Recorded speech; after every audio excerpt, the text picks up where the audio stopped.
மூடப்படாத railway கேட்டை பள்ளி van கடந்து சென்றபோது இந்த கோர விபத்து நடந்திருக்கிறது. ரயில்வே கேட் மூடப்படாததால் இந்த விபத்து நடந்ததாக முதற்கட்ட தகவல் வெளியாகி இருக்கிறது.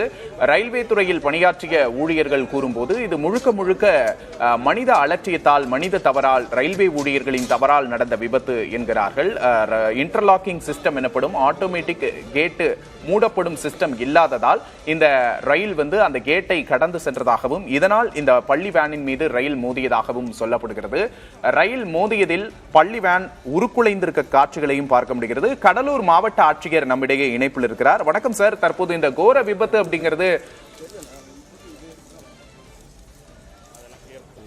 கீமேன் ஒர்க் சரியான முறையில் செய்யல என்ற ஒரு இது குற்றச்சாட்டு தான் சார். கீமேன் ஒர்க் கீமேன் சரியான ஒர்க் செய்யாதனால இந்த குற்றச்சாட்டு இருக்கிறவங்களுக்கு சைடு பார்க்க முடியல. இங்க ஃபுல்லா விவசாயக்கார பண்றதுனால நடந்து போக முடியல.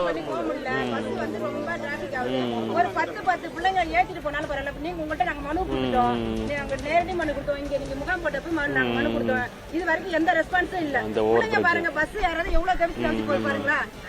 ஒண்ணு ஏதாவது ஒரு பாலம் கட்டி கொடுக்கணும், ஏதாவது ஒரு இந்தாண்ட அந்த மிச்சிக்காட்டி போறதுக்கு மாடு அடிப்படுது, எல்லாமே நிறைய பிரச்சனை ஆகுது. பாக்குறீங்களா, நாங்க எவ்வளவு மனு கொடுத்து பாக்குறோம். இல்ல நாங்க போராட்டம் தான் பண்ணணும்னா நீங்க ஆடு நாங்க போராட்டம் பண்ணுவோம். நீங்களே உள்ள வரதுக்கு பாலத்தை சுத்தி தான் சார் வர வேண்டியது. இல்ல பாலம் இல்லம்மா, நீங்க போன தடவை நீங்க பாலம் பத்தி சொன்னீங்க, கண்டிப்பா அதுக்கு நடவடிக்கை எடுத்துறோம்மா. இல்லம்மா, நீங்க இல்ல நான் உங்க கிராமம் பக்கத்துல ஒரே நிமிஷம்மா.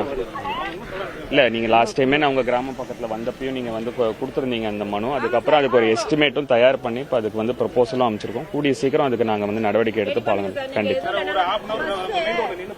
நான் பாருங்க.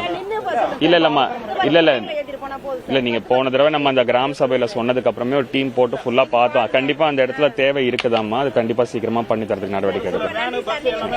சரி சரி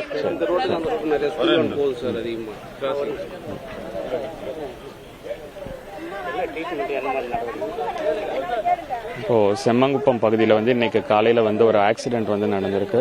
ஒரு ட்ரெயின் ஸ்கூல் பஸ் மேலே மோதி இருக்கு. இதில் இனிஷியலாக 2 பேர் டெத்துன்னு நமக்கு ரிப்போர்ட் ஆயிருக்கு. மீதி 4 நபர்கள், 2 ஸ்டூடெண்ட்ஸ், ஒரு டிரைவர் அண்ட் லோக்கல் வில்லேஜர் ஒருத்தவங்க இப்போ நம்ம கடலூர் ஜிஹெச்ல ட்ரீட்மெண்ட் எடுத்துட்டு இருக்காங்க. இது இப்போ லோக்கல்ஸ் நம்ம இப்போ பொதுமக்கள் இங்கே ஒரு நெக்லிஜென்ஸ்னால தான் இந்த ஆக்சிடென்ட் ஏற்பட்டிருக்கும் அப்படிங்கறது சொல்லியிருக்காங்க. இதுக்கான டீடைல்டு இன்வெஸ்டிகேஷன் ரயில்வே தரப்புலையும் போலீஸ் தரப்புலையும் நடத்தப்படும். இன்வெஸ்டிகேஷனோட அடிப்படையில் எதுவும் ஃபால்ட் இருந்துச்சுன்னா கண்டிப்பா அதில் ஸ்ட்ரிக்ட் ஆக்ஷன் எடுக்கிறதுக்கான நடவடிக்கை இருக்கும். அது பொறுத்த வரைக்கும் நமக்கு இப்ப ரயில்வேஸ் தரப்புலையும் இந்த தகவல் நம்ம ஃபுல்லா கம்யூனிகேட் பண்ணியாச்சு. அவங்களும் ஒரு டீடைல்டு என்கொயரி நடத்துவாங்க. போலீஸும் இன்வெஸ்டிகேஷன் பண்ணுவாங்க. ஸோ அதன் அடிப்படையில் ஏதாவது நெக்லிஜென்ஸ் இருந்துச்சுன்னா கண்டிப்பா ஸ்ட்ரிக்ட் ஆக்ஷன் அவர் மேல எடுக்க போறோம்.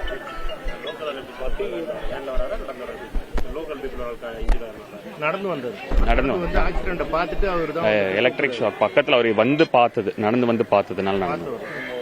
அதான் சார், அவரு 12 மணி நேரமா கேட்டு போயிருக்கு, 24 மணி நேரமா அவரு டபுள் டியூட்டி பார்த்தாரா, ட்ரிபிள் டியூட்டி பார்த்தாரா, அதுக்கு என்ன சார் பதில்? விபத்து நடந்தது என்ன மாதிரி விபத்து எப்படி நடந்தது? இல்ல விபத்து இதுதான் நமக்கு இனிஷியல் இப்ப நமக்கு கிடைச்சிருக்கிற இன்ஃபர்மேஷன் படி நமக்கு ஸ்கூல் பஸ் அந்த ரயில்வே ட்ராக் கிராஸ் பண்ணிட்டு இருக்கப்ப ட்ரெயின் கொலைட் ஆகி ஆக்சிடென்ட் நடந்திருக்கிறது தான் இப்போதைக்கு கிடைச்சிருக்கிற டீடைல்ஸ். காஸ் ஆஃப் ஆக்சிடென்ட்ஸ் எதனால அது நடந்திருக்கிறதுக்கு தான் இப்போ இன்வெஸ்டிகேஷன் இப்போ விசாரணை போயிட்டு இருக்கு. அது ஃபுல்லா ஃபுல் ஃபிளெஜ்டா கம்ப்ளீட் ஆனோன்னு தான் நமக்கு ரியல் காஸ் என்னங்கிறது நமக்கு தெரிய வரும். நானும் பப்ளிக்கோட இன்டராக்ட் பண்ணேன். அவங்களும் இந்த குற்றச்சாட்டை வச்சாங்க. இது தரப்பா ரயில்வேஸ் தரப்புலையும் சரி, போலீஸ் தரப்புலையும் சரி, ப்ராப்பரா ஒரு இன்வெஸ்டிகேஷன் நடத்தி அதுல ஏதாவது ஃபால்ட் இல்ல அவங்க மேல நெக்லிஜென்ஸ் இருந்துச்சுன்னா கண்டிப்பா ஸ்ட்ரிக்ட் ஆக்ஷன் எடுத்து இது மாதிரி ஃபியூச்சர் இன்சிடென்ட்ஸ் நடக்காத மாதிரி வி வில் என்ஷூர்.